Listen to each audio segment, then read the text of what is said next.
May buntag ninyo mga lods, no? Karon din kabuntagon lods, galain ang panahon mga lods. Lain gingnaong panahon pa noon. Karon din mga buntaga mga lods, kay tugnaw man kay lods. Naday may hinog ng mga avocado lods. Among gibuhat lods, nag-shake day mi lods kay tugnaw man panahon. So karon ako na ning gibutangan og ice mga lods, gatas og Nestle cream. Karon ato ng pandaron. Ito naman ni amo ang blender pura na mag-iniduro.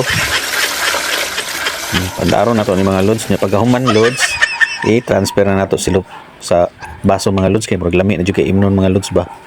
Bugnaw kay amo ang shake mga lods, avocado shake. Ug karon mga lods ato na ning tilawan mga lods kung lami ba gyud. Tawa ba sa Uy, lami gyud kay lods. Nagkabungot-bungot gud lods tungod sa kalami. Kay latok man kay ni mga lods kay piti madako as avocado mga lods. Duha ka avocado gibutang mga lods nya gatas, Nestle cream Spiso kayo. Oh. Dali ra kay nang gamay mga lods oh. Sabi tilawan pa gyud daw be. Kung unsa kalami. Makalibot mga lods.